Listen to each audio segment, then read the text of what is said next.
Bonjour, dans cette vidéo, parce que c'est une demande, on va voir comment est-ce qu'on peut mémoriser un jeu de cartes.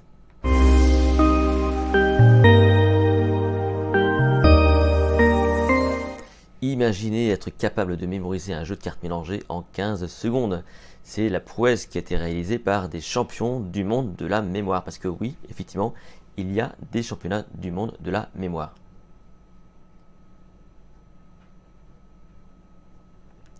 Au cours de ces championnats, il y a des personnes qui s'affrontent suivant différentes épreuves. Donc il faut mémoriser des images, des listes de mots, mais aussi des cartes à jouer.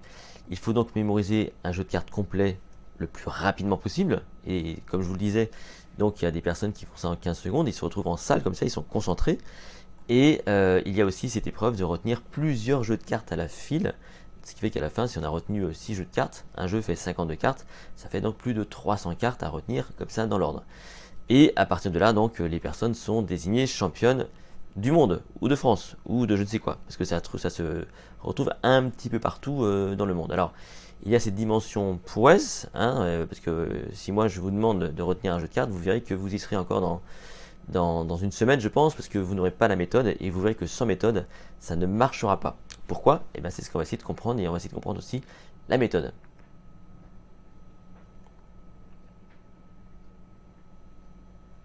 Vous ne pouvez pas retenir comme ça un jeu de cartes sans méthode. Pourquoi? Parce que vous avez des cartons qui peuvent s'apparenter à des images, mais qui reviennent. Ce qui va dire qu'il y aura des interférences entre l'as de cœur, l'as de pique, l'as de trèfle, l'as de carreau.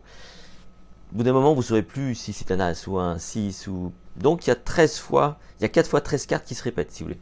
Ce qui veut dire qu'on a un risque énorme donc d'interférence qui fait qu'à bout d'un moment, on se mélange les pinceaux. Et donc finalement, une carte à jouer, c'est assez abstrait, c'est pas très évocateur. Alors l'idée, ça a été quoi? Ça a été de créer une table de rappel pour les cartes à jouer. Je vous rappelle le concept de la table de rappel. Historiquement, 17e siècle, on crée un code où on transforme les chiffres de 0 à 9 par des consonances. Je ne vais pas y revenir ici, mais le 0 c'est SEZE, le 1 c'est TEDE, le 2 c'est NE, etc., etc. Vous avez donc des vidéos sur cette chaîne pour vous rappeler ce qu'est une table de rappel. Et dans les années 30, il y a un magicien du nom de Triborix qui a écrit ce bouquin, l'ABC de la mnémotechnie, qui est difficile à trouver, pour être sincère avec vous, dans lequel effectivement il propose donc une table de rappel pour retenir un jeu de cartes. Alors la table de rappel, je vous montre à quoi elle ressemble rapidement.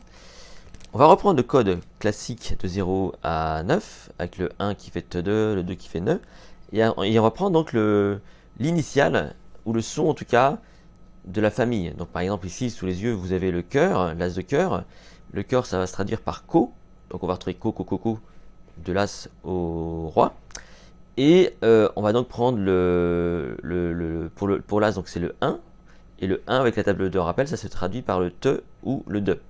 Donc là, en l'occurrence, vous avez une cote ou une côte. On aurait aussi pu avoir un couteau ou un coude.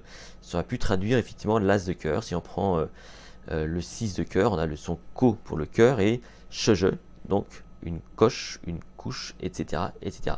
Ce qui veut dire qu'à ce moment-là, vous n'avez plus 52 cartes qui sont toutes différentes, mais vous avez bien, 52 cartes qui sont un peu similaires, pardon, mais vous avez bien 52 cartes qui sont toutes différentes. Et là, à ce moment-là, quand les cartes vous arrivent sous les yeux, vous allez tout simplement devoir les déposer mentalement sur un trajet grâce à la méthode des lieux.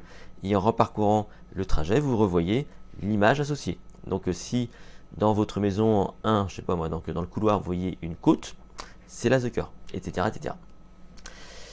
Maintenant, c'est fastidieux, c'est long, parce que si vous faites ça, vous verrez qu'il vous faudra à peu près 1 à 2 minutes, enfin 2-3 bonnes minutes à mon avis, quand même, pour passer en revue tout le jeu de cartes. C'est la méthode que moi j'ai longtemps utilisée, et c'est un peu la limite que j'ai eue. Moi je mets pas 15 secondes pour retenir un jeu de cartes, mais je mets bien à peu près 2 minutes, ce qui en soi est déjà très bien, on est bien d'accord. Mais les champions sont allés plus loin. Ils se sont dit, tiens, et si on créait un nouveau code où pour chaque carte, il y aurait à la fois un personnage, une action et un objet. Par exemple ici, ça c'est un copain à moi, c'est Samuel. Samuel est magicien, voilà. Samuel fait disparaître une pièce de monnaie. Fait disparaître, c'est l'action, la pièce de monnaie, c'est l'objet. Ici, vous avez Superman qui vole avec une cape. Ici, vous avez Caroline qui enseigne l'anglais. Donc, des actions, des objets, ou presque des objets, Et quand vous avez les cartes qui vous arrivent, et donc dans votre jeu, admettons elles arrivent comme ceci, je les prends par 3, et là j'ai une histoire qui se crée. J'ai Superman qui enseigne avec une pièce de monnaie. Ce qui fait une histoire. Si j'avais eu ça, j'aurais eu plutôt ça dans ce cas-là. Caroline fait disparaître une cape. Donc personnage, action, objet. Donc en fonction de la place de la carte, vous saurez si vous devez utiliser le personnage, l'action ou l'objet. Ce qui veut dire que vous avez devant vous à ce moment-là non plus 52 cartes, mais 17 histoires.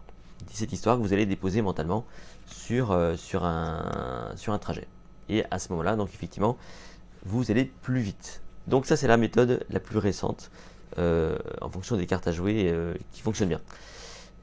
Vous avez ensuite d'autres, on va dire, possibilités. Par exemple, moi, j'ai été invité sur différents plateaux télé et une fois, on m'a demandé pour C'est pas sorcier de faire une démonstration avec des cartes à jouer qu'il fallait mémoriser.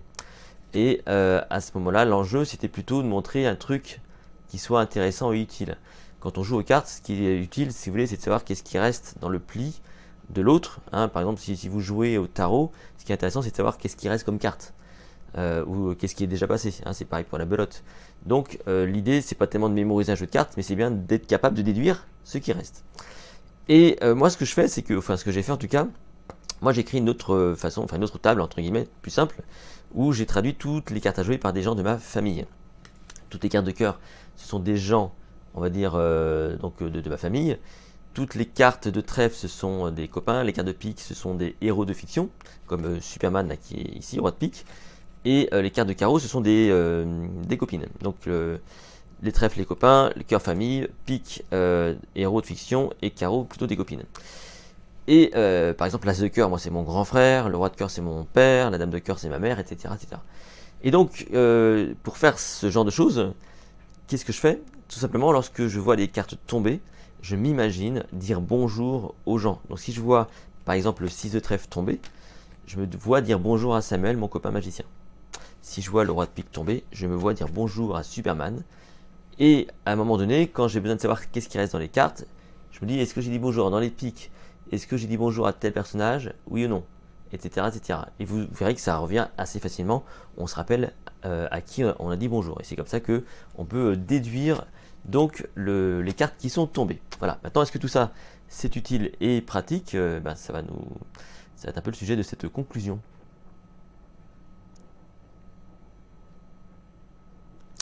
Beaucoup de personnes rêvent de pouvoir mémoriser des jeux de cartes pour pouvoir gagner au casino, gagner à peu près à tous les jeux. Le problème, si vous voulez, que c'est pas aussi simple. Dans les faits, quand vous êtes face à un jeu de cartes que vous devez mémoriser, il va falloir laisser passer un certain temps pour recommencer l'opération. Pourquoi? Parce qu'il y aura un phénomène naturel dit d'interférence. C'est-à-dire que vous allez devoir oublier l'information. Je vais vous raconter une anecdote très concrète. Dans cette émission C'est pas sorcier que j'ai tournée, on devait tourner en 2 heures la séquence. L'émission avait loué le cercle de jeu de Clichy, Paris-Clichy, à Paris. Et donc il y avait 2 heures en fait où on avait une fenêtre de 2 heures hein, pour monter le truc, les caméras, etc. Faire le tournage et s'en aller. Et ce qui s'est passé, c'est que j'avais une jeune femme croupier qui devait distribuer les cartes et elle devait s'arrêter à la moitié, à 26 cartes, pour que je puisse ensuite faire une démonstration et montrer que j'étais capable comme ça de me rappeler des 26 cartes qui manquaient. Et je lui ai donc dit, surtout tu t'arrêtes bien à la 26e carte pour qu'on puisse faire l'expérience. Et en fait, elle s'est plantée, elle a zappé, et elle s'est dit, oh, je me suis trompé. Et donc, dans l'émission, qu'est-ce qu'on a fait? Parce qu'il a fallu quand même que je laisse passer un petit peu de temps pour oublier ma séquence. Et donc, j'ai tout simplement proposé d'expliquer d'abord la méthodologie, et après, à la fin, de refaire une séquence où là, du coup, je ne disais plus bonjour aux gens, mais je les mettais dans une situation, en l'occurrence, donc je les jetais à l'eau, tout simplement.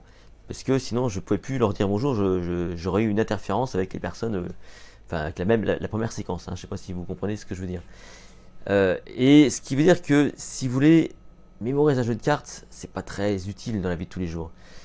Surtout la méthodologie qui vous est demandée, ça demande beaucoup de temps, beaucoup d'efforts, et ce ne sera pas transposable. C'est-à-dire que c'est pas parce que vous saurez mémoriser un jeu de cartes très vite que vous serez bon pour mémoriser des chiffres, des nombres ou des prénoms. Parce que la méthode ne sera pas la même, tout simplement. Vous serez devenu très fort à mémoriser des jeux de cartes, et c'est tout. Donc c'est un peu la limite. Et sur un jeu de tarot ou un jeu de pelote, ce genre de choses, pareil, au bout d'une ou deux parties, 3 parties peut-être, vous commencerez à avoir des signaux de fatigue et de saturation intellectuelle parce que vous aurez cette interférence qui se fera naturellement. Vous ne saurez plus à qui vous avez dit bonjour entre la première, la deuxième ou la troisième partie. Donc il faudra, on va dire, un peu innover, en l'occurrence jeter à l'eau ou je sais pas, donner une baffe, je sais rien aux personnes pour pouvoir vous en rappeler. Voilà. Donc c'est marrant, c'est rigolo, il faut voir ça comme un jeu, comme une prouesse, mais c'est tout. Voilà, donc si cette vidéo vous a plu, n'hésitez pas à la liker, à la partager. Vous pouvez me retrouver sur mon site https://lessecrets.com, secret.com. Vous pouvez liker cette vidéo, vous pouvez vous abonner à la chaîne YouTube. Quant à nous, on se retrouve très bientôt dans une prochaine vidéo.